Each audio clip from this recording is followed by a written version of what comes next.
And another cool thing about yoga philosophy is that it's a philosophy. It's not a religion. You can be of any religion or none. What you believe about God or multiple gods or any of that stuff is totally your own business. That yoga is a practice. And for me, what it tells me is you are supposed to be here. God loves you because God breathed you out. I mean, in your real essence, that's what's going on. And the purpose of yoga is to find out who we are.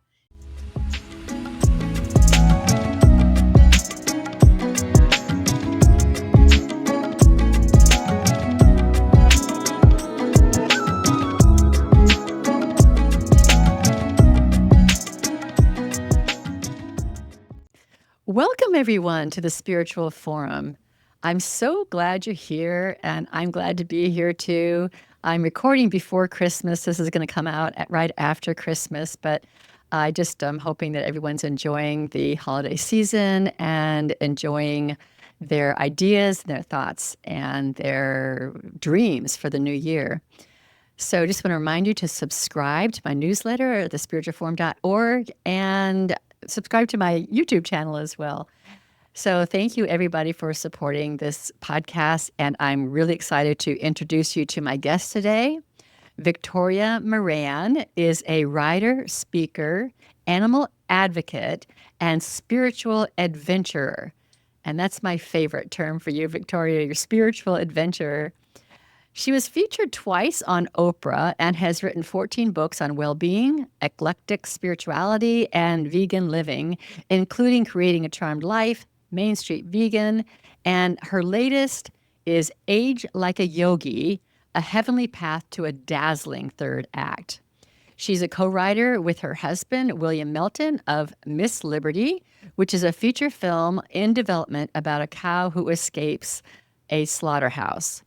Since 2012, Victoria has been at the helm of Main Street Vegan Academy, training vegan lifestyle coaches, and she also hosts the long-running Main Street Vegan podcast. But today, our focus is even broader because her book, Age Like a Yogi, I know it will have a really broad appeal, and it's going to be published January 14th. I know it's going to have a broad appeal because we're all aging, right, Victoria? Yeah, we're all aging, so we may as well age like a yogi. Exactly. And I'm really looking forward to talking to you about what that means. But before we do that, I've started doing this rapid fire series of questions. So I think it'll be fun. You can pass if you want, and let's see how this goes. Okay. So what would be your favorite word or phrase? Irrepressible. Okay. Because? Because it's so inspiring, because we're all going to get knocked down and days are going to seem black and bleak and awful. And oh my gosh, I guess this is the end. But if you're irrepressible, you just bounce back up no matter what. I love it. That's a fabulous word. Okay. Of all the movies you've seen, what would be a meaningful one or the most meaningful one to you? Auntie Mame, the 1958 Rosalind Russell version. When I saw it for the first time when I was 8 years old, I wanted an Auntie Mame. And now I want to be an Auntie Mame. And I've tried all my life to really emulate her because she had this incredible zest for life with this wonderful sort of fashion-y side and this deep spiritual underneath part. So really worth checking that out. She's a great, great character. Great character. I haven't seen it for a long time. Okay, of all the places you've lived, what would be your favorite place? London. I moved to London on my 18th birthday, and that's actually where I discovered yoga, met my first yoga teacher, who's now 99 years old and still teaching one class a week. Yoga and spirituality and reincarnation and spiritualism and veganism are all just in that DNA of Great Britain, and it's just a place I love to pieces. Very cool. Okay. And what would be your wish for the world? Oh my goodness. To see for 20 seconds the connection of all life, to know that at the center of each of us is this incredible light, this incredible love, and that that is what connects us to all people and all beings. I am certain that that 20 seconds would change the world forever. That's cool. So in 20 seconds, we would all wake up and then change. Yeah, I love it. Okay, thanks for playing. That was fun. It was fun. It was Yeah. fun. So tell us now about your story, your spiritual story. It's colorful and it's fun and just really interesting. Why Well, don't you also just long. So I've got to really hit the high points. So I believe I came into this world to try to get my spiritual act together. It's always been important to me. I remember my first spiritual experience was before my third birthday because I was in my stroller. My nanny took me out late at night, late enough that it was dark and there were stars in the sky. And I'm looking up at the stars and thinking, that's home. I'm here now. I'm doing this. There's nothing wrong with it, but it is not home. And I feel that that's when I really decided to stay here and do this thing. Now, said nanny was very interesting. She was very much in Unity, had been for years. We were in Kansas City where Unity was founded. So Charles Fillmore had been her minister. And she raised me on reincarnation and meditation and the fact that all the spiritual paths are all trying to get to the same place. That was a little bit challenging to do because I was supposed to be raised Roman Catholic and I had a few run ins with nuns. But it was always this sort of big picture thing at the edges of regular life that has kept me very inspired and enthused. And little snippets as I was coming along, tried to be vegetarian when I was 13. It only lasted 2 months, but the seed was planted. Moved to London, as I said, at 18, ostensibly to study fashion. But I discovered this wonderful spiritual bookshop still there called Watkins in Cecil Court near Trafalgar Square. That changed my life, started attending Quaker meetings, was sort of adopted by a family of spiritualists. So the spiritual universe started opening up to me very widely there. Came back to the States, had to deal with a binge eating disorder.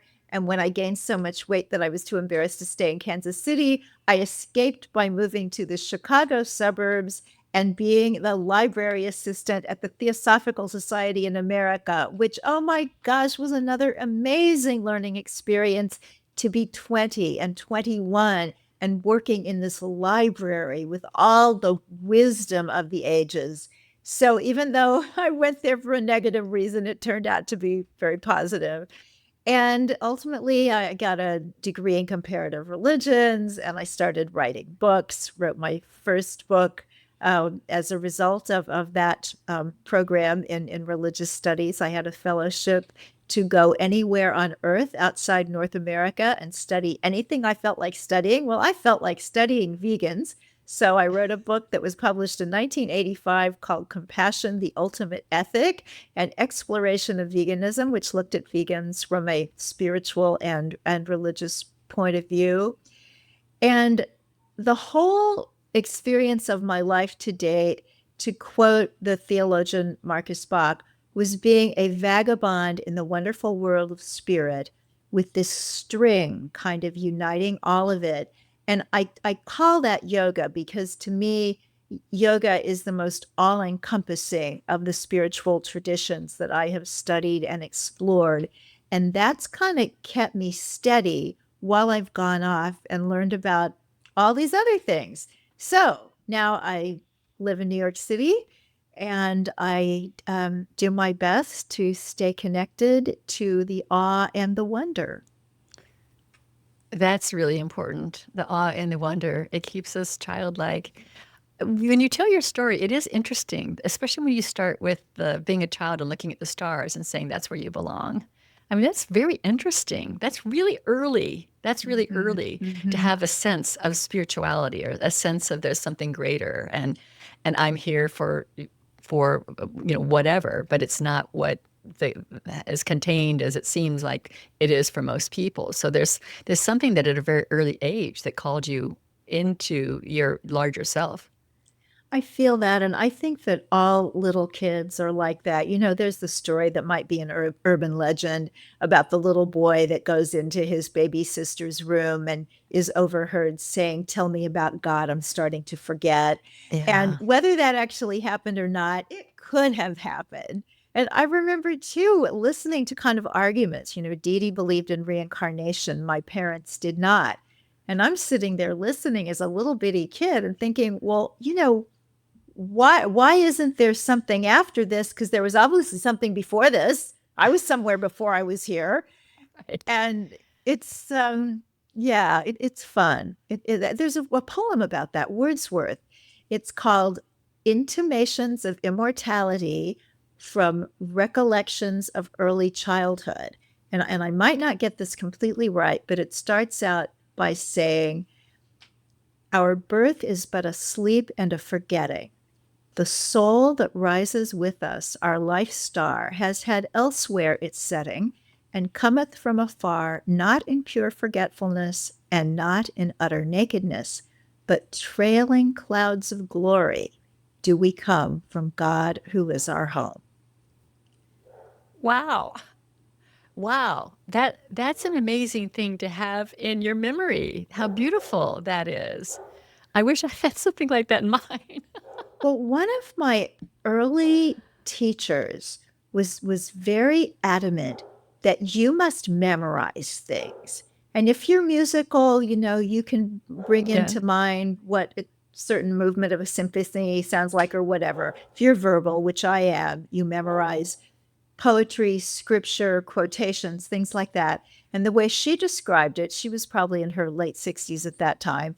She said, "The time will come when you will need those. You will need that as your sort of security blanket. You'll need that to bring joy into your life that maybe isn't coming from the outside." And now, as I'm approaching that later time of life, it's Uh, like, yeah, glad to have that. And again, like you, I wish I had more. I have like Paul Revere's Ride and the Jabberwocky and the Ten All of the Commandments. well, and all of the commercial slogans and jingles from childhood, Yeah, those are yeah, there yeah. for keeps. Right. And songs, even old songs. You can Yeah, remember all those lyrics. And as long as you listen to some really good songs, they can really also uplift you as well. for sure. Yeah. Okay, so let's talk about this book. I'm thinking Ah. that this podcast may come out on the day that it is published. It may come out before. Ooh. But yeah, age like a yogi. I think age, even if you're young, I know when you're young, you're not thinking about aging, but it doesn't take too long when people start thinking about it. I think people start thinking about it like even in their 30s. And Yeah, and much earlier now, I think, than people used to yeah, worry about it. I remember walking with my daughter on the streets of New York City. I think she was 17, and she said, "We have to cross the street because this sun is aging me," which oh, is nice to be aware of protecting one's skin and all of yeah, that. But I was surprised that she used the term aging me at aging. Yeah, 17. yeah, right, right. Yeah, that's really interesting. Our culture is very focused on youth and beauty and all that. And I think all of us are. I remember my girls. They told me that they remember growing up that I would look in the mirror and do the. No, you never did that. I know it's a really bad example, a really bad example, but they do remember that. It's like, and then I look back at those videos, like, wow, I looked really good back then. I don't know what I was thinking, but there is something about it. There's something about our culture that's just drawing us to beauty is youth, and yet there is something absolutely beautiful about aging, and I think it's time that we get on that bandwagon and learn how to age like a yogi, which is what your whole book is about. So why don't we talk about that first? Just what the whole maturing thing is. I think in your book you say that it could be a compulsory slog or a spiritual adventure, or maybe I saw that somewhere else written. But But the idea that aging is a spiritual adventure, let's talk about that a little bit. Well, I just saw a quotation from Jane Fonda where she said, anybody can be young, only the lucky get to be old. I believe she has recently turned 87. So I like that idea. Only the lucky get to be old, because sometimes it doesn't feel lucky. Things can be difficult, because the reality is in all physical life, animals, including humans, even plants, it's birth or hatching or however we get here, and maturity, the opportunity to reproduce, and then a gradual decline, and eventually you're out of here. Now, if you don't have a spiritual life or a spiritual connection or a spiritual center, that is just as depressing as can be, because it seems so inarguable. There's nothing you can do about it. There's no way to fight back. I remember in the earlier part of being older, so we start thinking about it, I think, in our culture, really right around 50. And certainly for women, there's the whole menopause thing, which is hard to ignore. And even in the culture and that kind of anti-aging world out there, there's this over 50. And I found myself in the book trying so hard not to fall into phrases like the over 50 decades. There's a big difference between 50 and 70, and I would presume 90. But we do start to think about it then. And I think it depends on where we are in our lives, what we're doing with our lives. I remember right around 50, one of my friends said, well, 50 really gets you in touch with your mortality. And I'm thinking, I'm not in touch with my mortality, but I was widowed young. So at 50, I had been married for 3 years. I was still a bride. And my daughter was a teenager. I had 3 younger stepchildren. Everything was very active and very busy, and kind of like how people live more in their 30s. And so I was looking at 50 through a different lens from my friend. And it hit me at 70, which happened to be right at the start of the pandemic. And everything was very locked up and closed in. I'm in New York City, so we were really locked up and closed in. And just little things like at 70 and a half, I started to know that I was going to need some glasses for like watching television, driving, which I don't do very often, but if I ever do, I was going to need them.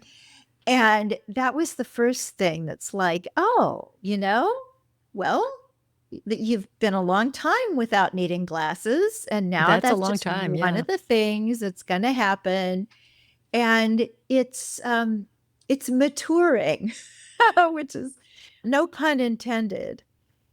And I don't know if I answered your No, question at all. we're just talking. It doesn't matter if you I'm answer my glad. question or not. But yeah, but maturing, that is so interesting. And what do you think?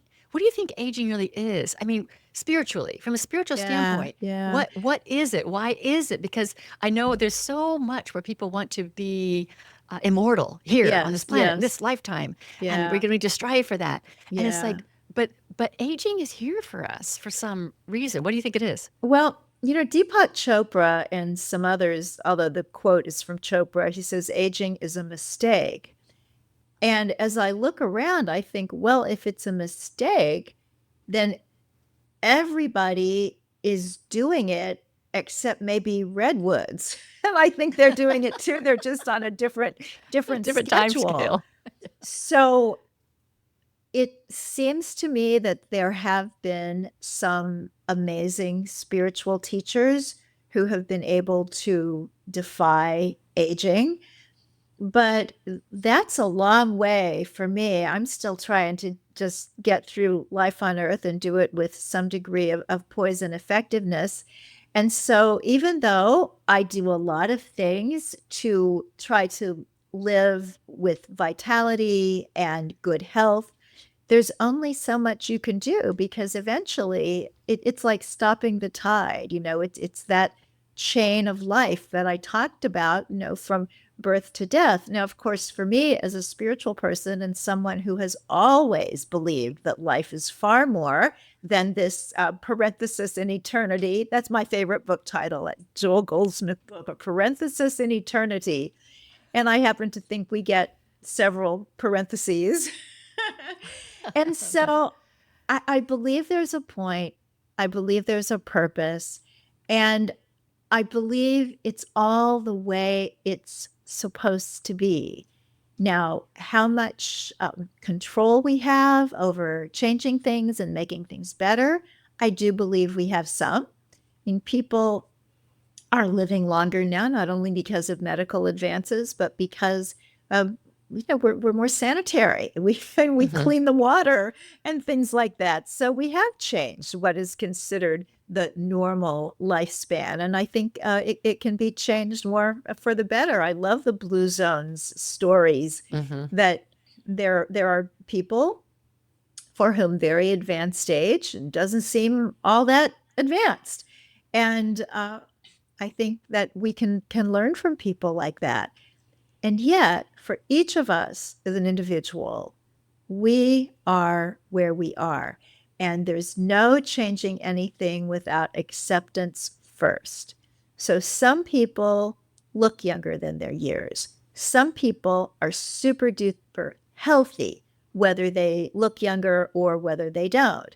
And other people just have this beautiful kind of spiritual, calm, wonderful demeanor. I allude several times throughout Age Like a Yogi to a woman like that I worked with at the Theosophical Society back in the day. And she wasn't a regular staff member. She was just brought in when we needed somebody extra. Her name was Iris. She was in her late 70s. And she was truly one of those people that could light up a room. I mean, this woman would walk in and it was just like, what just happened? And she had this wonderful attitude. So to me, that's really the ideal. What we want for growing older, glowing older, how's that? is to glow older and bring other people along with us. Yeah, one of my favorite quotes in your book was, "You simply have to rock it."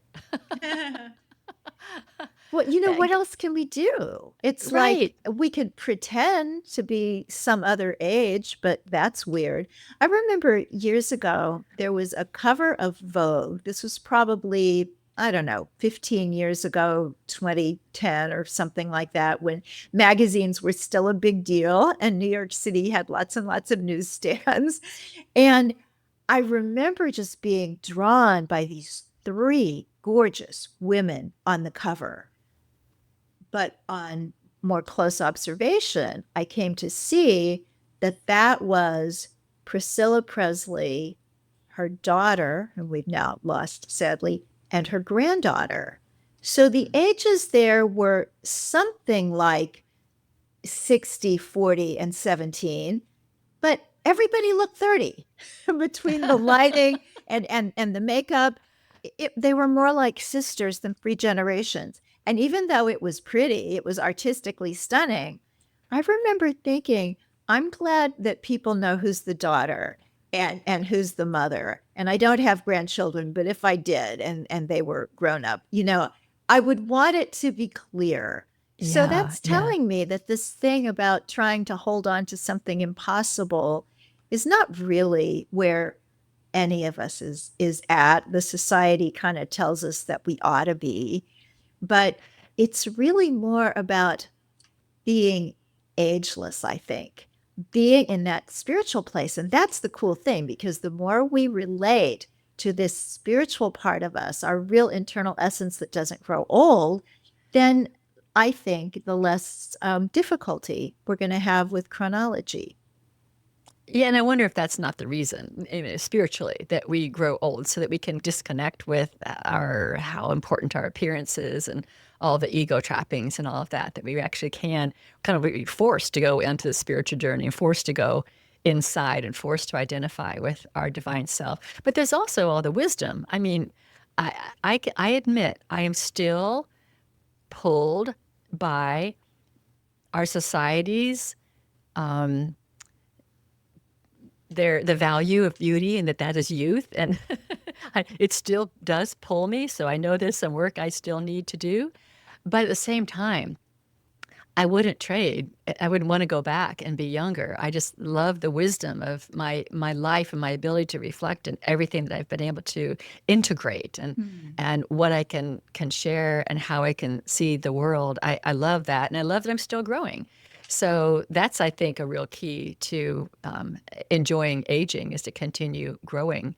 Well, it is. And that beauty part, I think in the early part of growing older, I read a book years ago that was about midlife, and the writer was speaking to women in their 50s and newly postmenopausal women. She was calling them baby crones. So, like some Oh yeah, writers yeah, would say, dear yeah, reader, but she would say baby crone.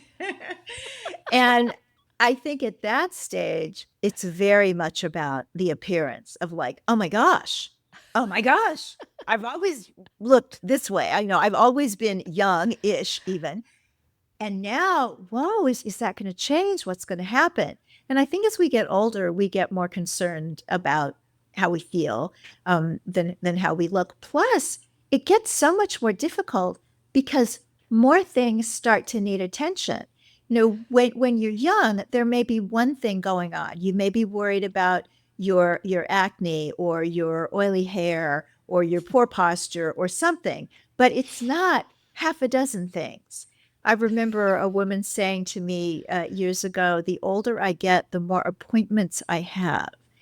And it is kind of like having an old house. Before we moved to New York, we had a beautiful arts and crafts home in Kansas City. And it was like living in a museum because every time somebody came over, they got the tour. Like one of the bathrooms had never been redone, so you pulled a string. I mean, it was a cord. It was a very very cool house, but you were always having to call in some kind of repair person to do something. I mean, that house yeah. couldn't go a month without needing some help. And I've thought about that house quite a bit recently because it's, this little thing and that little thing, that's injured, but I'm already going to physical therapy for this other thing. So should I go double or, it starts to get a little bit harder. And I think one of the things that happens, and as we start to really like lose ground physically as we age, is when there's just more than we can keep up with. So if we do have a backlog of self-care hacks and tricks that help, we can maybe keep up. And eventually we won't keep up because we're leaving. Right. But yeah, but I think we may as well have fun every day of our lives. And I know when you're 15 or something, the idea that somebody 60 or 70 would want to have fun is just like, oh, what they do?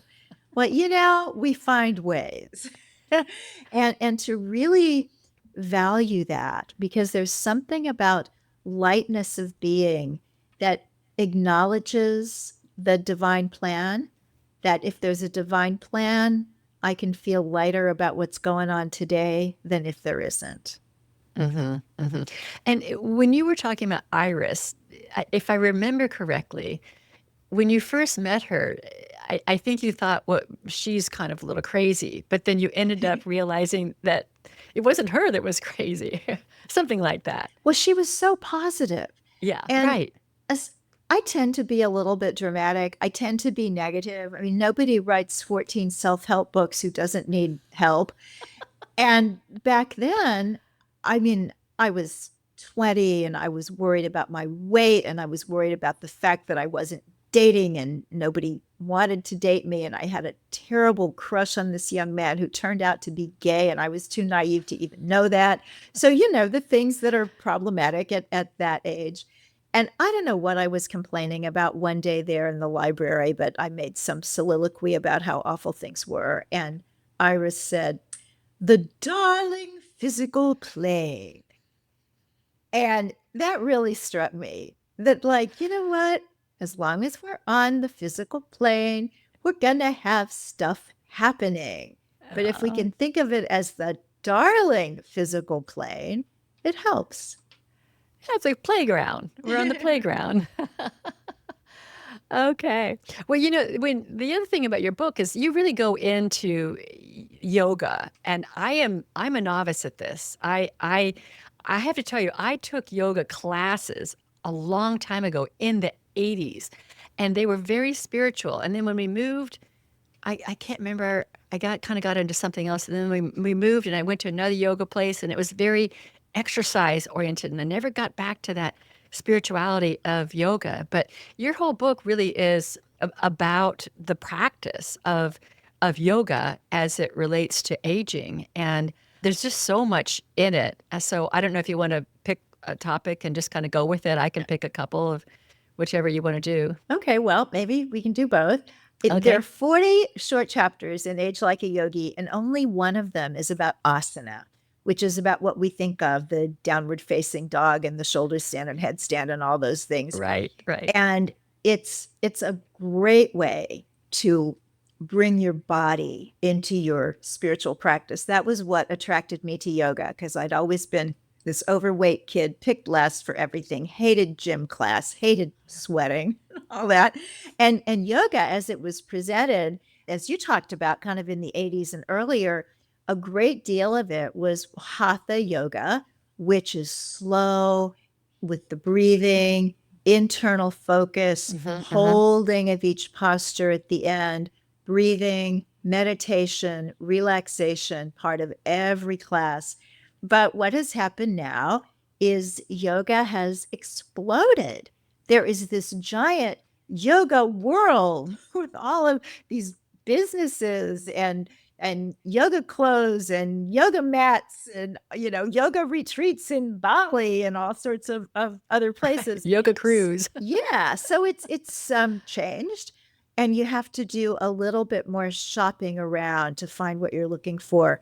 So for me, this book is about Raja Yoga, which is the internal spiritual kind of yoga.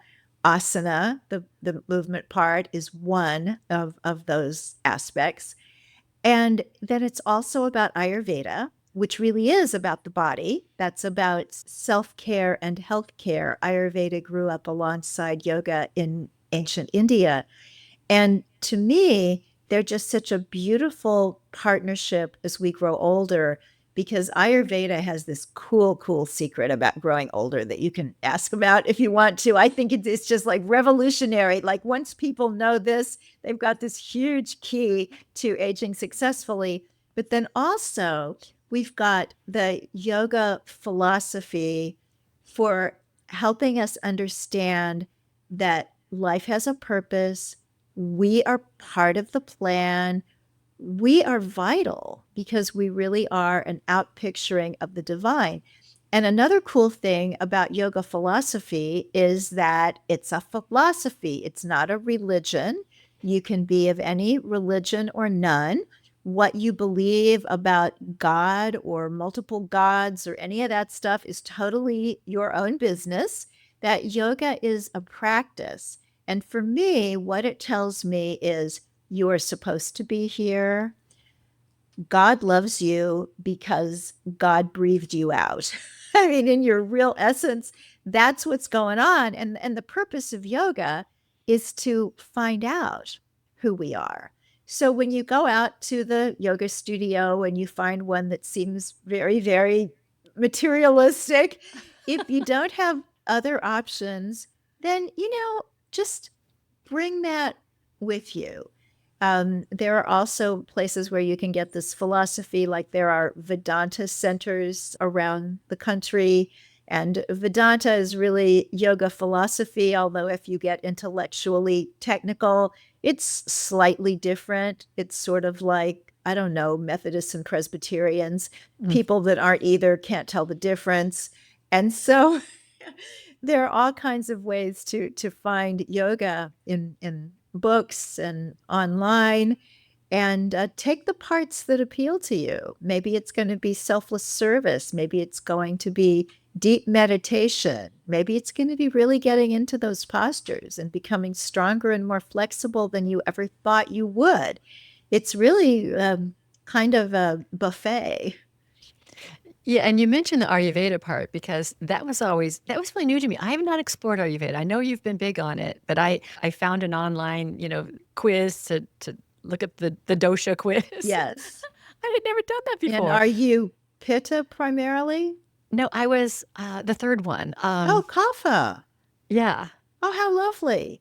Deepak Chopra says that there is a dearth of kapha in the Western world, particularly in the United States, which is interesting. So for people who are listening, what word is that?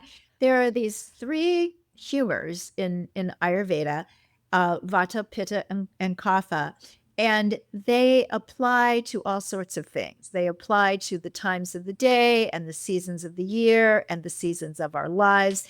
And they also apply to us as physical beings in this experience. Our doshic makeup, which is a combination of those three words, it comes at the moment of conception. And whatever amount of each dosha you have naturally is perfect, which is so cool because I come from this era when you're supposed to be taller, you're supposed to be thinner, you really ought to be blonde.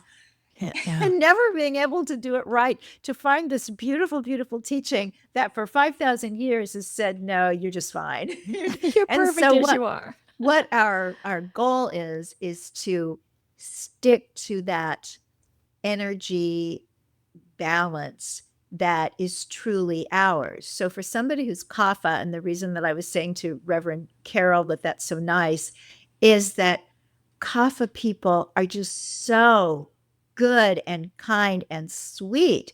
And Oh, a kapha person is the one that if you knock on their door at 2 in the morning, they might be a little irritated, but they won't act like it. They will invite you in. They will make you tea. They probably made cookies that day, and they will give you a couple of them, and they will listen to you.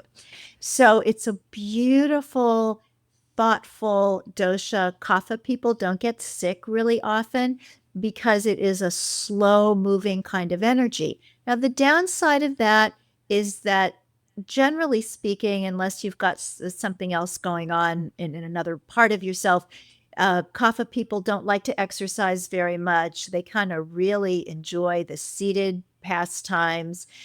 And so they have to push themselves a little bit. They need a little bit of stimulation sometimes to get going. Health problems they can have might be obesity related or type 2 diabetes or respiratory issues, just because everything moves slowly, including through the mucous membranes. But generally speaking, they're very healthy. They age really well. Their skin is beautiful. Their hair is beautiful. So it doesn't surprise me that you lucked out on that one. But here is the secret that I want to tell people. Whether you are a beautiful kapha dominant person like Carol, or whether you are pitta dominant, which means that you have a lot of executive abilities. You could be a firefighter or a military general or a CEO or a public speaker, and you can get things done. And if there's a crisis, you're the one that makes everything right. But out of balance, you can maybe lose your temper, get a little bit red and heated and inflamed. And then there's vata dosha. And vata is the energy of air and ether. So it's very light and very flighty. So people who are naturally very vata dominant tend to be thin, small bones. Think Audrey Hepburn, Fred Astaire. They're childlike, they're creative, they light up a room, but out of balance, they start to get joint aches and creaks and pains and digestion that isn't acting very well, even if at one point it did. They tend to lose kind of the support structure of flesh. So instead of having nice round cheeks, they might be a little bit more like sunken in. Well, what does this sound like? It sounds like getting older, right? And so what Ayurveda says is that whether you are naturally more vata, pitta, or kapha, as you get older, kind of postmenopausal, some of the writings say 55 and up, some of the others will say more of this vata energy starts coming in. And so, what we can do to really slow down the parts of the physical aging process that we're not crazy about is to pacify vata dosha. And I'll give you a couple of ways to do that. There are lots and lots in the book. But one of the easy ways to pacify vata is to keep yourself as warm as you need to be. Vata is a cold dosha. And I used to wonder, why do all the retired people move to Florida and Arizona? It's like, do you start liking to sweat when you get to be 65? Well, kind of, because you do feel the cold more because of vata. So if you need to put on a sweater, take a warm bath, whatever it is, it's going to make you comfortable, because being comfortable balances vata. Hot drinks, ginger tea is specific for vata, or warm almond milk with spices. You put some cinnamon and nutmeg, tiny little bit of clove. It's so full of antioxidants. Cardamom, Ayurveda loves cardamom. And, maybe a teeny little pinch of maple syrup, and stir that up and have that at bedtime. You are going to sleep through the night, because your vata, that is so reactive, like, oh my gosh, I heard something, I'm going to get up, I'm going to be flighty, gets calmed down. And the people that know how to do this and do this every day and take care of that vata, they're people like Iris, who, maybe their hair turns white, or they have some lines in their face, but they are not projecting old. Yeah, so it's so interesting because it sounds like these are three general types, and we have different ways to like nurture our bodies, and different kinds of foods and different kinds of environments that support us, versus a one size fits all thing that our society does kind of do. One size fits all. It's like you move to Detroit, you got to have your job there. You move to San Diego, you can do your job there. It's not like really about attuning yourself to your body and your type. So I thought this is really interesting. I need to dig into it some more. Like I said, I'm just a novice at it. Well, I think the reason almost everybody's a novice at it, because a little interesting bit of historical trivia, when the British Empire was overtaking lots of countries, including India, they learned not to mess with people's religion. So, because yoga is a spiritual teaching, they left that alone. And people could be Hindus or Sikhs or practice yoga or whatever they were doing, they weren't going to bother that. But cultural things like Ayurveda, which is a healthcare system, it's a medical system recognized by the World Health Organization as a viable healing system. There are something like 3,000 Ayurvedic hospitals in India today. So it's a going concern. And yet that was outlawed until the independence of India in 1947. So while the ideas of yoga started cross-pollinating and getting into England and Europe, and really into the hands of anybody who could read English a couple hundred years ago, the Ayurveda hasn't had that long to reach us, but it's reached us, we who are listening to this now, and it's so perfectly timed so that we can have those benefits for growing older, however young we happen to be.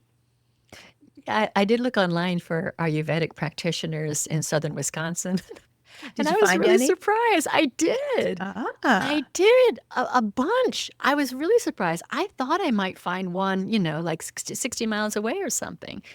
But I'm in between Milwaukee and Madison, and so yeah. those are two population centers, Yes. and there are practitioners in both areas. And Oh, I that's thought, well, this is great. interesting. So this Yeah. is kind of another kind of alternative health option. I'd been looking at what's it called? Integrative medicine or Hmm. functional medicine Hmm. practitioners, but the Ayurveda sounds like it really kind of has more of a spiritual dimension, which might be something that'd be interesting. Yeah, it does, because it was initially brought to the world by the same sages that brought us yoga, these sages called rishis, and they got their information from observation of nature and intense meditation. And to me, that's the way to do it. It's because that's so close to God, that's Yes. just a Yeah. brilliant way to have a scientific method that might not seem quite like the scientific method of today, but that's absolutely what they did. They had hypotheses, they tested them out, and what we're left with is a huge amount of very, very practical wisdom for every age and stage of life. Now, the one thing that I'll say, if you go to see an Ayurvedic practitioner, I know you're vegan, I'm vegan. If you go to a functional medicine doctor, they're probably going to want you to eat meat Yeah. and take supplements, maybe even glandular supplements and things like that. An Ayurvedic practitioner won't do that, but they do like ghee. They do like Oh, clarified butter, both medicinally and yeah. nutritionally. And so, I don't like as a vegan that I have to always argue with people. So Yeah. I always interview when I'm going to work with somebody who's Ayurvedic, just to make sure that they are a take what you like and leave the rest kind of person, that I get to leave the ghee. And I've known so many wonderful people who, for a while, as Ayurvedic people, I knew one person who called herself a geegan. She was vegan except for ghee. Oh. And then ultimately, let that go, because we have to be true to ourselves. That always comes first. But yeah, I hope you find somebody wonderful, because Yeah. the guidance can just be precious, and there are also lots of courses, and yeah, and I Yeah. do some retreats and workshops about that as well. Yeah, I hope I do pursue it. But your book has other things in there too. You talk about the doshas, you talk about eating peacefully, you set us on a better course for what chakras really are. You talk about satya, getting in touch with our personal truth. One of my favorite chapters was on all the ways we steal. I thought that was so interesting that we're all Yeah, thieves in some way. you look at things, I mean, asteya, non-stealing, is one of the moral precepts of yoga. And, obviously it's also one of the 10 commandments, but I think it's one of the ones we just kind of skip over. Like, yeah, I don't do Yeah, that. I don't do that. You know, I'm not a safe cracker. I'm not a shoplifter. And yet, if we really get quiet and still, it's interesting to think about. One of the things that I thought the most about as I was writing that chapter was this thing about stealing somebody's thunder, of kind of, one upping people. And I've certainly done that in my life. I'm not proud of it. I hope that I'm not doing it anymore, or certainly not to the extent that I once did. But sometimes you just can let somebody else have the spotlight, Hmm. even if you want to say, and what I did or what my kid did. You're just like chomping at the bit. It's a wonderful spiritual practice to let somebody else be the star. Yeah, and even I think the other thing that I think we can steal from people is like when someone's sharing their own pain, their own suffering, and often we go, "Oh yeah, that happened to me too," and then let me tell you about my thing, and then you're like, you took it from them. I mean, their energy was all their sharing and opening their heart, and now it's gone from them to you, and that's just kind of an interesting thing that we do, thinking that we're connecting and being compassionate. But it is stealing the moment. You also say we steal time, like when we're late, and there's so many different ways that we are in that. And I completely agree that we think that's not me. I don't go into Best Buy and pick up a boom box and walk out. I'm not that. But we're all thieves in some way, and so this is part of how we can kind of clean up who we are and become more authentic and more just acknowledging the truth of who we are and growing through that. Well, these moral precepts, these yamas, the first of which is ahimsa, nonviolence, traditionally had to be mastered before you could even learn asana. It's not like today where, you turn on YouTube, or you show up at the Y and pay your money and you're in yoga class. It used to be that you had to show your prospective teacher that you had mastered to a good degree nonviolence. and truthfulness and non-stealing and sexual purity and non-covetousness, all these things before you could start working with these very powerful energies of yoga. Now, I don't know that any of us here in the West, especially if we're over 50, as we say, are going to be so involved in heavy asana and breathing practices that we're going to prematurely awaken the kundalini or do anything like that. But the truth is, the more that we can practice these underlying values, the more we build a foundation for spiritual growth going forward. Yeah, ahimsa. Let's talk about ahimsa and how we can express that. I do think that stealing shows up in stealing life. you know, we take a life that doesn't need to be taken. Sharon Gannon, the co-founder of Jivamukti Yoga, and I'm proud to say the person who wrote the foreword for Age Like a Yogi, talks about how each one of yoga's moral precepts has something to do with making a vegetarian or vegan choice. Because we think about ahimsa, certainly nonviolence, non-harming, non-killing, that we don't want to support an industry that is involved with that. But also the honesty is, are we really being honest with ourselves if we say, well, my meat is all humane, but only 2 to 3% of the animal products in America are humane, even if they are. That's another argument. Maybe none of them, but the ones that can even claim that, it's such a tiny percentage and really expensive. And so if everybody that I know that eats meat is getting that kind of meat, then I must know 3% of everybody in America. You got it. So so let's kind of be honest. You make whatever choice you want to make, but be very clear about the choice that you're making. And then you talked about asteya, non-stealing, that we steal the milk that was meant for the baby cows, and we steal the eggs, and even brahmacharya, which is sexual purity. Any feminist can really do a read on the dairy industry and the egg industry and see that humans are using the sexual functioning of these animals for product and profit. And some people are absolutely okay with that, because the worldview and the way they see the place of humans and the place of animals is like, yeah, and but for those of us who see it a little bit differently, it's like, oh my gosh, it's stealing. It's really interesting. Yeah, and as long as we're doing that to lady animals, we'll do it to lady people. I mean, it's the energy. It's the same energy. It's the same thought that your body exists for my desires, and that's what it fundamentally is. But well, I know we don't want to get too down the path of the vegan argument, but it is about being honest. And I think honesty is really an important part, especially as we age, especially as we get older, to really get down to that being rawly honest. And am I who I say I am? Am I behaving the way I say I am? Am I really living my values?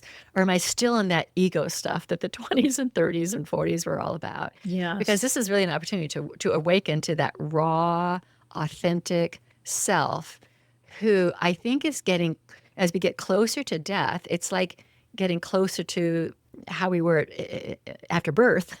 We're getting closer to God again. And that we want to meet that death, I think, just being fully rawly authentic and honest and living who we truly are, who we were created to be. So Wow. I see that as part of the aging process. That's so beautiful. And what a challenge. And I just want to share something. As we were talking before we started recording, we're a small minority in terms of being vegan. And a wonderful, wonderful friend of mine has come up with a concept called karma offsets.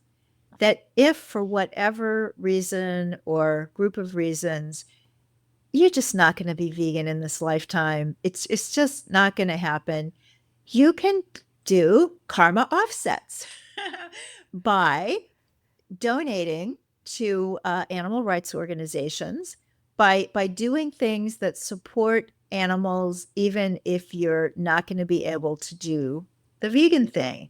And I'm thinking also for all the beautiful people that I know that do wonderful things for companion animals, for wild animals, that those are our karma offsets too. Certainly doesn't mean you couldn't do vegan 2 or 3 days a week.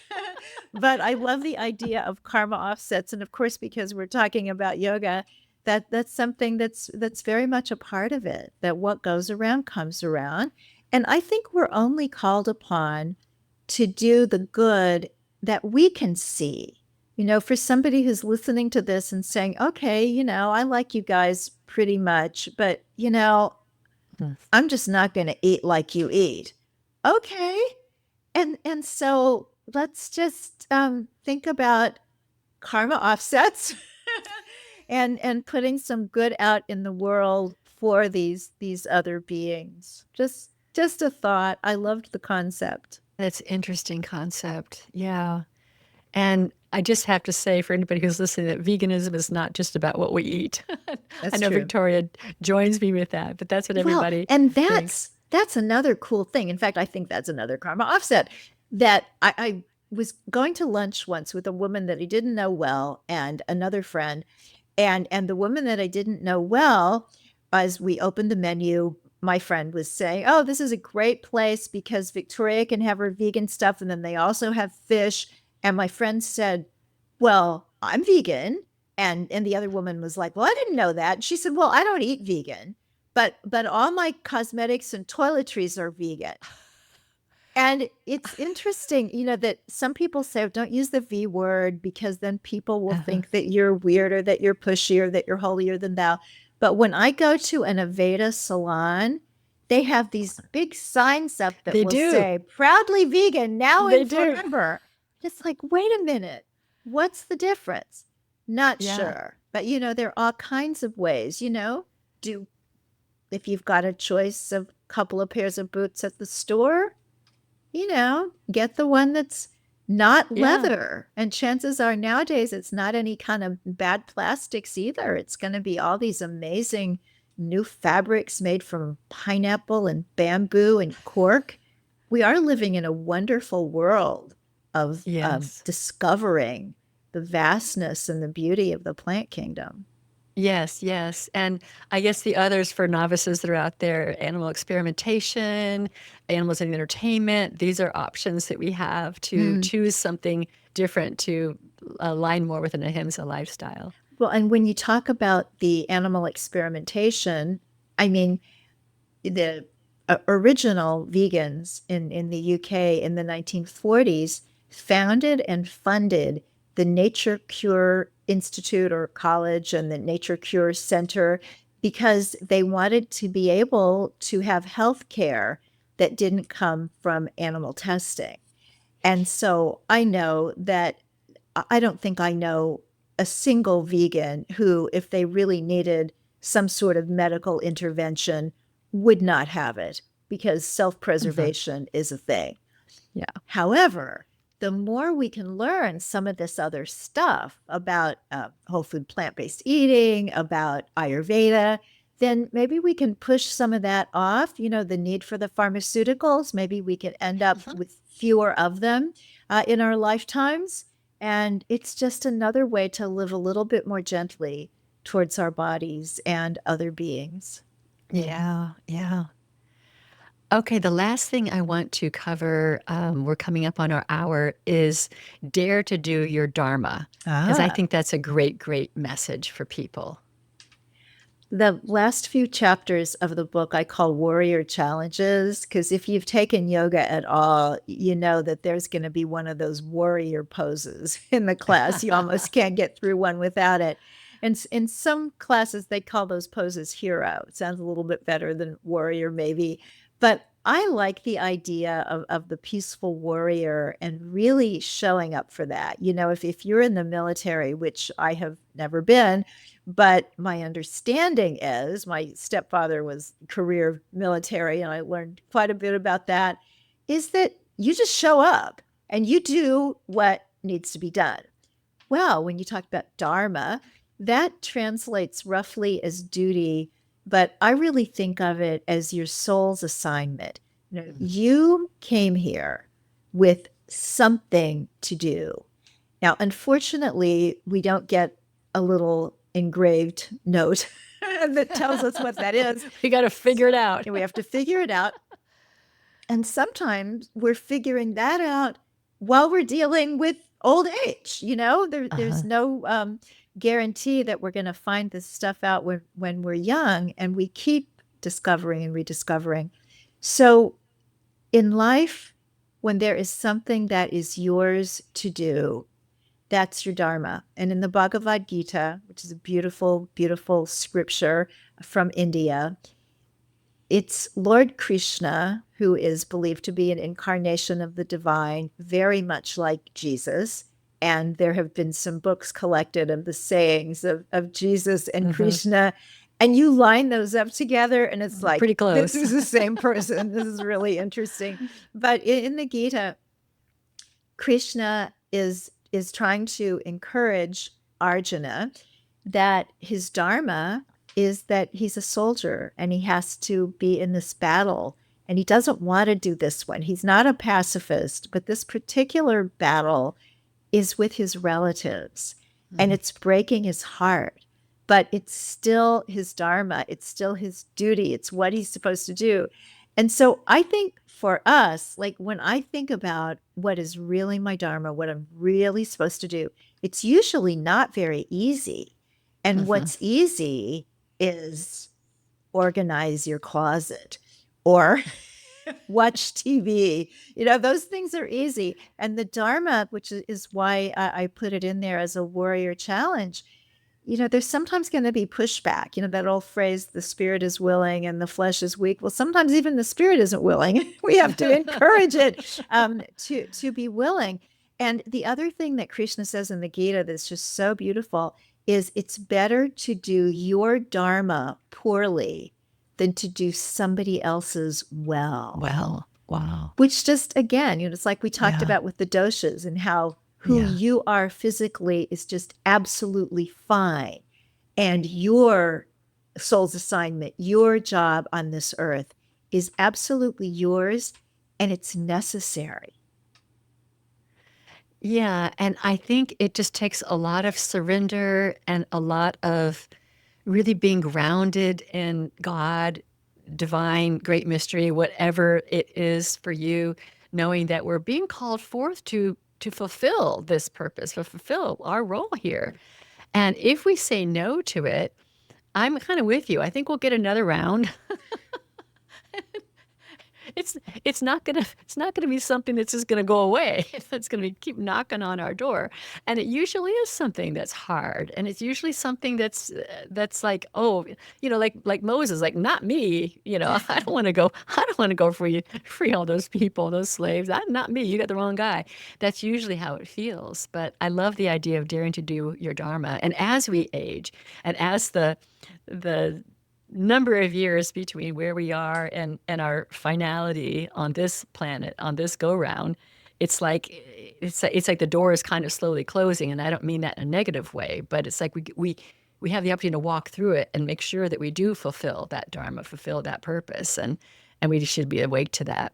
And that's why doing a little bit of it every single day is so important. Because one of the things I notice, being 74 now, is that time goes so fast. And everybody's grandmother always used to say that. So it never made any sense. But not only do the years go quickly, but every day. It's like, I can remember being bored. Like, you mean it's only 3:00? I can't even imagine bored because the day goes. And so I want to make sure on each one of these short and ever shortening days, I do a little something that I know is my purpose, or at least I think it's my purpose. Yeah. And I may be wrong, but you get some kind of credit for at least taking a stab. Yeah, well said. Well, Victoria, this has been great. I want to give you the last words. If you have anything else that we didn't share that I didn't bring up for you to share today, whatever you'd like to share for my Oh, my audience. Yeah. oh, that's kind. Well, I think it's to live life as a grand adventure. And that's easier early on because there's so many things to look forward to. You look forward to starting a career and a family and watching your kids grow up and getting everybody through school and married and travel and all that. And then at some point, it kind of starts seeming like, well, gosh, there's not so much of that out there. But like Carol said, that's the invitation to go within. So I think you're probably a very spiritual person already just because you're listening to this podcast. And I don't know that I have anything to add to that. But if you do take a look at Age Like a Yogi, I would be deeply grateful. And since we don't know exactly when this podcast is coming out, I don't know if you're going to be able to get in on the pre-order special, which means that you would need to order the book by January 11th and then send your receipt to assist@victoriamoran.com. And on January 12th, I will be doing, or I did, depending on when you're hearing this podcast, an all-day Zoom seminar on the ideas in the book. It's interactive, it's fun, you'll learn all kinds of things. And if you didn't get in on that pre-January 11th thing, then just reach out, assist@victoriamoran.com, and we'll get you the recording of that seminar. And What is the date of also, the seminar again? it's What is the date? January 12th, which is a Okay. Sunday. Okay. All right. So I'm motivated. I just want to let you know I'm motivated to get this out before. So Well, I'll, that's I'll cool. That's cool. And then pre-order people also get the Age Like a Yogi e-cookbook. So okay. wonderful Ayurvedic and vegan recipes. I mean, all the recipes are both. Sometimes in Ayurvedic cookbooks, you have to wade through a lot of butter, but we've done the wading for you. Thank you for that. This has been wonderful. I think your book is so fun. Thank And you. I love it because it does talk about ahimsa and spiritual principles wound up as a very, very, very broad net. Everybody is aging and everyone can benefit from the messages that you have in your book. And so that's why I think it's just really, really great. So I know that great things will happen because of this book for those who are listening, for those who are buying it, and for you too. Thank you. Yeah. Thank you, everyone, for listening. And I now close the Spiritual Forum.